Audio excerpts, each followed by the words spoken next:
So next up, we have Debra Ramsay. Hi, everybody. Thanks so much for being here. It's great to spend time with all of you.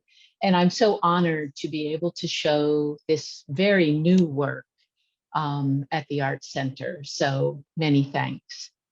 In 3 decades of art making, this is actually the first time I have addressed politics in my work. What you're seeing here is a selection from a series of 50 paintings that are called A Week in Times, referring to the New York Times. And basically, it's a chronicle of our existence during the pandemic. This work references coding in that the size of each panel is exactly the size of a page of the New York Times. And I have replaced one photo on the front page of the Times with a color field. And when I was doing this, I was sort of thinking about the act of redacting and how sometimes in sensitive documents, certain words are redacted so we can't see them. At the very bottom of each painting, I have written the caption that was under the photo that I deleted. And the colors that I used for these color fields were colors that I found outside my window at dawn or twilight that I then reproduced in paint. And the colors were purposefully chosen for their beauty. And I love that they are so incongruous to the photo's captions. The project began as a way for me to express my grief and dismay about the way the virus was being mishandled, with the Black Lives Matter incidents that were occurring.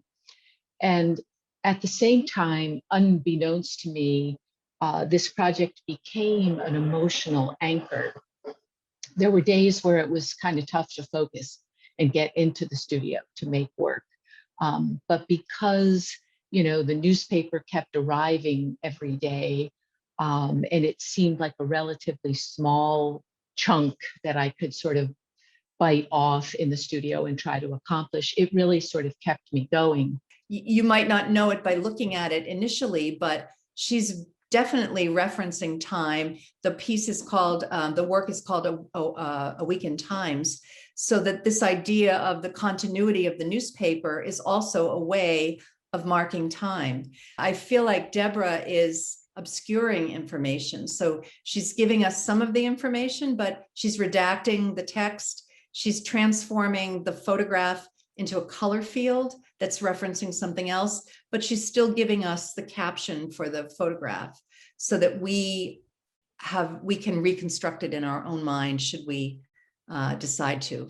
This project sort of kept me going much more than I expected it would. Yeah. I think she wanted to also have you read one of the captions. Do you have those available in front of you? Yeah, I do. The very first image that has sort of a pinkish rectangle in it, the caption is Florida, Clearwater Beach. The state continues to report some of the highest daily totals. This was done on 8/2/2020. And the last one, the little black one, I will paraphrase, but it's from El Paso, Texas, where they are bringing in refrigerated trailers to act as temporary morgues. I don't have the full caption, but I know that purple one in the middle starts off with mourners laid flowers in tribute to Ruth Bader Ginsburg. So that was from the day that she died. So it's when you read that caption and then you see where the placement of the photograph is, and then the color that you've selected, it's just a very interesting thought process for the viewer that's really detached from the experience of reading the newspaper. It's like taking it to a different level. the viewer engagement, because as your brain reads the words, I think many of us form an image. And so why do I need to show you the actual photograph? And it's interactive in that way, and then becomes more personal in the experience. And I think also when you and I first talked about this work, I remember you told me you were listening to a podcast of a photojournalist who was talking about how photojournalists select, how those images are selected for the front page. So the images that are on the front page are of a certain type. They color the news and in a different way than the way you do it. Right, exactly. That is truly what launched the project. It was a podcast on hyperallergic, and they were talking about photojournalists covering the Black Lives Matter demonstrations. And they were, showing these peaceful demonstrations, but yet finding very charged, violent images. And when you think about it, photojournalists secondarily want recognition for their work, and they're trying to win awards. And the photos that tend to get noticed are very active and often violent. And so, yes, they are possibly coloring the information.